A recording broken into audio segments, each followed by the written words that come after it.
Well, folks, it's spring. So, I mean, if you've seen any of my videos, I've been working on the maple syrup. It's been my main focus lately, but I kind of just realized that I need to start getting my garden ready. So, this is my task for today, and this is just starting today. So, let's take a look. I need to get all this compost spread out over my garden. So, this is early spring. This is my little compost pile here, nothing too impressive. I just basically am loading this up into the wheelbarrow. I'm gonna start on the far end and move my way here, but basically I'm just gonna spread this dirt evenly across here. I'm actually I'm gonna take some of these leaves off just because they're kind of piled up towards the end here, but I'm gonna leave a lot of the leaves intact here because I do kind of a no garden or no tilling type gardening. Basically, I just kind of spread this compost on top and I just kind of keep doing that over and over, and I don't know, haven't had too many problems with it. So this year, kind of interestingly enough, I have a lot of mice inside my compost pile, so I've been kind of digging around them. You can see they've been burrowing on the side here. I don't know, I've heard of people getting mice. You can see, I wanted to see if there's anything in here. I've heard of people having mice inside their compost piles and rats and stuff like that. I've never had them before. I've never really been concerned about them either. So I figure if they're in here, they're at least out of my house, which I would rather them stay out here. So anyway, I'm kind of digging them out and haven't seen any live ones yet, but I'm sure I'll dig into a nest here at some point. I guess good compost, right? So anyway, let's get to it. Not an exact science to it. Take the dirt out of there, put it over there, nothing to it. One thing I am going to point out, I have some Swiss chard right here, and that's going to be seed Swiss chard for the next year.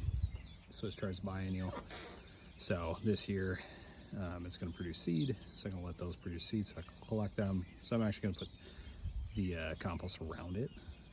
And then I also have garlic in there, so I don't really want to put the dirt on there yet.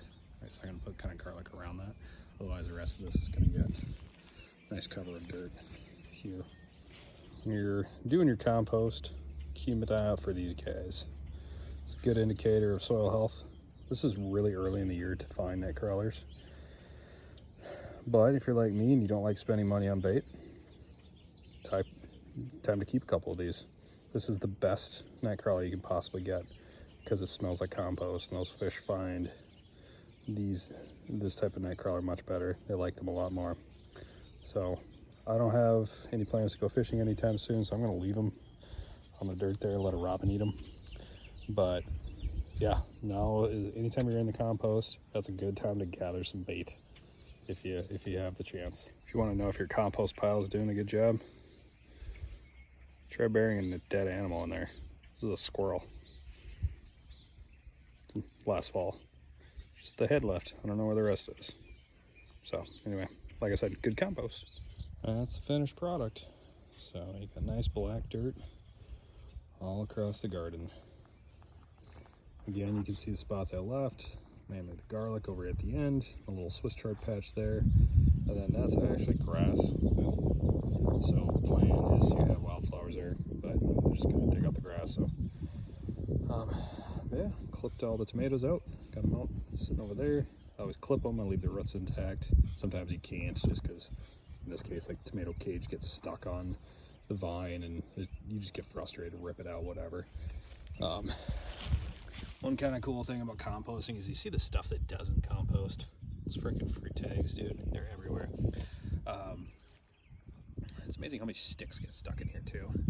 And then eggshells. Eggshells, you know, are compostable, but they're everywhere. Yeah, so I mean, that's it. That's one of the big chores in the spring to do, is get your compost pile and dump it on the garden. It's kind of rewarding. You get to put your hands in the dirt a little bit.